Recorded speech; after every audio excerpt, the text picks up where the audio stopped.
dari kelompok mempresentasikan tentang tugas proyek algoritma dan pemrograman. Sebelumnya, perkenalkan nama saya Marim Situmyang.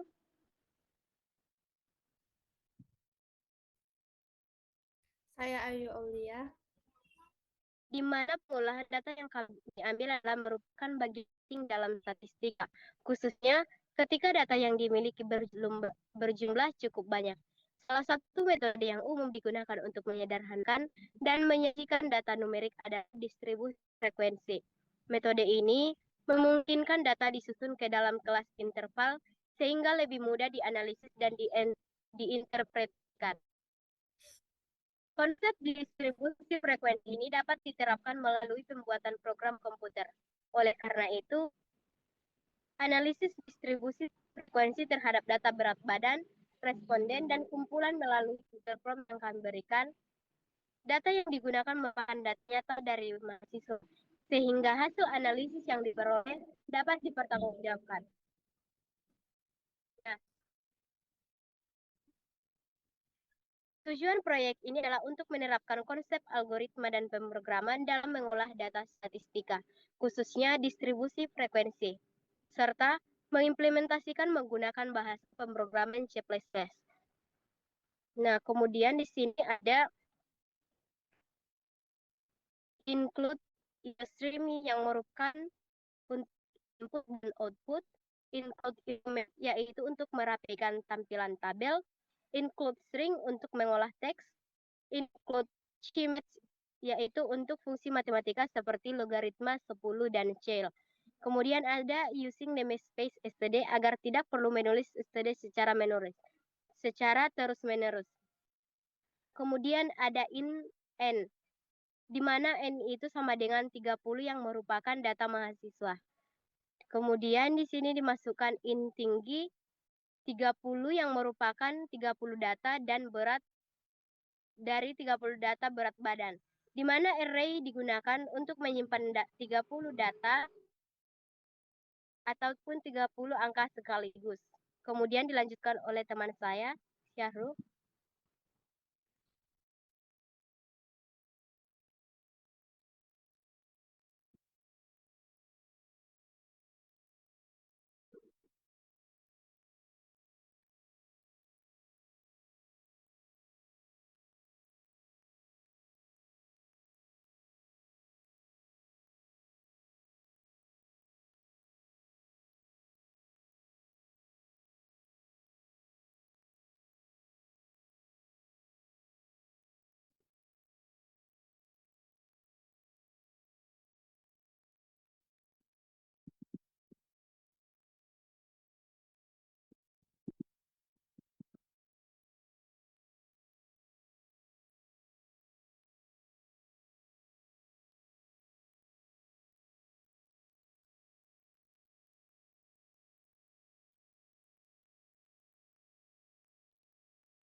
Kemudian dilanjutkan oleh Ayu.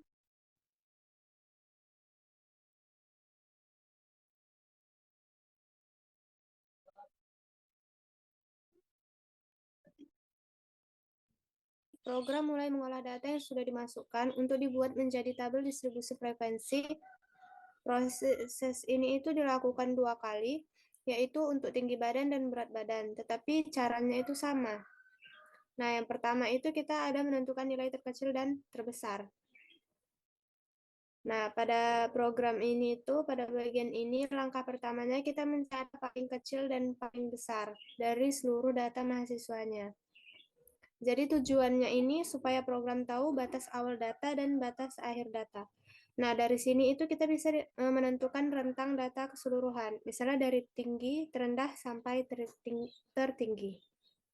Nah, yang kedua itu ada menghitung lebar kelas atau interval.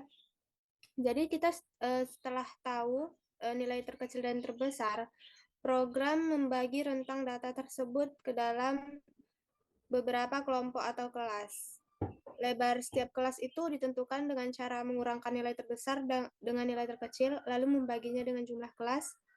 Terus hasilnya itu dibulatkan ke atas supaya semua data bisa masuk dengan rapi.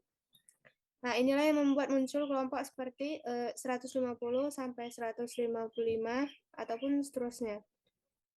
Nah, selanjutnya di situ ada menghitung frekuensi. Nah, jadi setelah kelas terbentuk, program mulai menghitung jumlah mahasiswa yang masuk ke setiap kelompoknya. Caranya, setiap data dicek, jika nilainya berada di dalam rentang kelas tertentu, maka frekuensi kelas tersebut bertambah satu. Nah, jadi nanti hasil akhirnya adalah jumlah mahasiswa di setiap rentang tinggi atau berat badan. Nah, yang keempat itu ada menampilkan tabel distribusi frekuensi. Nah, nanti jadi semua hasil tadi kemudian ditampilkan dalam bentuk tabel yang berisi kolom kelas, rentang nilai, sama jumlah datanya. Jadi proses ini itu dilakukan untuk tinggi badan, lalu diulang kembali untuk berat badan. Sehingga di akhir program kita ini mendapatkan dua tabel distribusi frekuensi.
Nah, jadi kesimpulannya, berdasarkan hasil analisis dan pembahasan yang telah kami lakukan, jadi dapat disimpulkan bahwa metode distribusi frekuensi ini mampu menyajikan data berat badan secara lebih struktur dan mudah dipahami.